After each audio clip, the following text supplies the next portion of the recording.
안녕하세요. 이번 시간에는 수세기의 발달 단계에 대해서 알아보도록 하겠습니다. 지난 시간에는 수세기의 원리에 대해서 알아봤죠? 이번에는 수세기가 어떤 단계를 거쳐서 발달하게 되는지, 또 이때 어떠한 도움을 주면 좋은지에 대해서 한번 알아보도록 할게요. 수세기는 이후에는 이제 연산의 기초로 발달을 하게 되는데, 연산이 가능하려면 여기까지가 좀 잘 돼야 됩니다.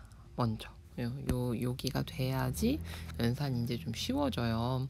각각의 단계를 좀 설명드리면, 처음에는 세려는 대상이 있어야지 이걸 보고 세는 거예요. 그래서 세려고 할 때 대상이 있고요. 1대1 대응, 하나하나를 수와 대응시키죠. 그리고 나서 기술성, 어떤 거? 이 하나하나 1대1 대응된 것 중에 마지막 수가 이 전체 수량을 나타내는 수가 된다. 집합수라고 말씀드렸었어요.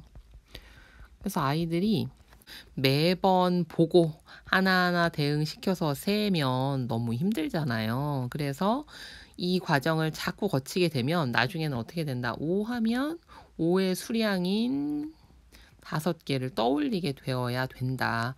이렇게 돼야 수를 안다라고 할 수 있다. 그런데 얘는 그냥 되는 것이 아니고 다양한 활동을 통해서 수감각이 길러져야 되고요. 이 수감각을 기르는데 좋은 활동이 바로 직산 활동입니다. 직산 활동 많이 해주시면 좋습니다. 그래서 아이들이 이 보고세기 단계에 있을 때 연산하는 모습을 살펴보면 뭐를 보게 되냐면 2 더하기 5를 하게 된다. 그러면 어떻게 해요? 일단 2개를 놓고 또 5개를 갖다 놓고 그 다음에 하나하나씩 대응시키죠. 1, 2, 3, 4, 5, 6, 7. 그 다음에 그래서 7이구나. 요 단계를 거쳐가는 거예요. 그러다 보니 아직 보지 않고는 수량 감각이 부족한 경우에는 이걸 도움을 얻고자 뭐를 사용한다? 손가락을 사용하게 됩니다. 굉장히 좋은 전략을 사용하는 거예요.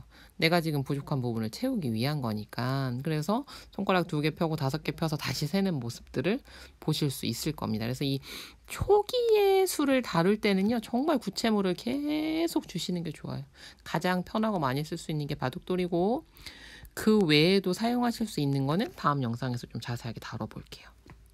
그래서 아이들이 손가락을 사용하는 모습 보면 귀엽기도 한데 좀 이제는 그만 사용했으면 하는 경우가 있잖아요. 이렇게 말씀을 하시는 경우가 있어요. 아유, 아직도 손가락 쓰네. 애긴가 봐. 어떻게 부끄러워. 막 이렇게. 속뜻이 뭐예요? 이제는 손가락 좀 그만 쓰고 잘해보자 이런 뜻인데 그걸 들은 아이가 그걸 아나요? 그냥 비난받았으니까 수치스럽고 또 이거라도 가지고 나는 지금 아직 봐야지 셀 수 있으니까 눈에 좀 보이게 하고 싶은데 이걸 못하게 하니까 우리의 바람과는 전혀 상관없이 아이는 그냥 손가락을 숨기거나 혹은 2단계에서 더 이상 노력을 안 하려고 하게 됩니다. 손가락을 사용하는 이 보고세기 단계에서 보지 않아도 될 정도가 되면요. 굳이 손가락 쓰라고 해도 귀찮아서 안 합니다. 그러니까 그냥 많이 할 수 있게 도와주시고 우리 아이가 손가락을 쓰고 있네 라고 하면 뭐라고 생각하시면 돼요? 아직 수와 수량이 연결되는 감각이 부족하구나. 직선활동 좀 많이 해줘야겠다라고 생각하시고 도와주시면 되겠어요. 그렇게 해서 이제 어떤 수를 보면 딱딱 떠올라요. 그러면 이제 요걸 이용해서 우리가 연산, 첫 번째 연산인 덧셈을 하게 되겠죠. 그래서 요 단계의 연산은 이렇게 다 펼쳐놓고 하나하나 읽을 때는 우리가 이걸 모두색이라고 합니다. 모두 셌잖아요. 그죠? 근데 이렇게 매번 모두색이는 어렵잖아요. 그래서 2라는 수량 감각이 형성되면 이제 나머지만 세주는 거예요. 2까지는 끝났고 3, 4, 5, 6, 7. 7이네. 이게 바로 이어색입니다. 그런데 2 더하기 5를 했을 때 2 더하기 5를 하나, 5 더하기 2를 하나 똑같죠. 만약 시작하는 수가 5라면 할 일이 훨씬 줄어들잖아요. 5, 둘만 더하면 되니까 6, 7. 그래도 7이잖아요. 그래서 조금 더 나아가면 큰 수부터 이어 세는 활동을 할 수 있게 됩니다. 요거는 바탕이 되는 게 바로 덧셈의 교환 법칙이 성립하기 때문에 가능한 거죠. 물론 덧셈의 교환 법칙 같은 단어는 가르쳐 주실 필요도 없고 도움도 안 됩니다. 나중에 자연스럽게 배워요. 이거 몰라도 돼요. 그림으로 보면 바로 교환되는 거 아니까. 그래서 우리 애가 참 큰 수부터 세면 좋겠는데 늘 앞에서부터 세요 라고 하시는 분들이 있어요. 저도 그런 아이들을 보는데 그런 경우에는요. 큰 수부터 세는 게 훨씬 더 도움이 되는 나한테 득이 되는 상황을 제시해 주시면 돼요. 예를 들어서 3 더하기 4인데 4부터 세라. 굳이 그러고 싶겠어요? 근데 2 더하기 7, 3 더하기 9, 2 더하기 8 이런 것들은 2부터 시작해서 세면 7번을 가야 되는데 7부터 시작하면 2만 가면 되잖아요.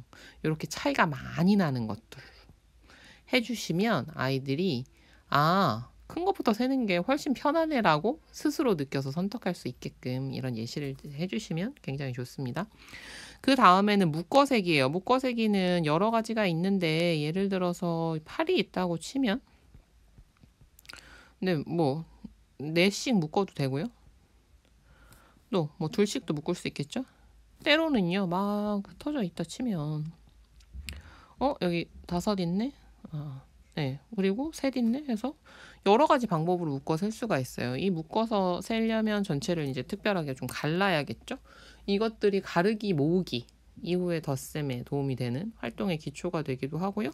이 가르기 모으기를 통해서 덧셈뿐만 아니라 그 연산인 뺄셈도 할 수 있게 됩니다.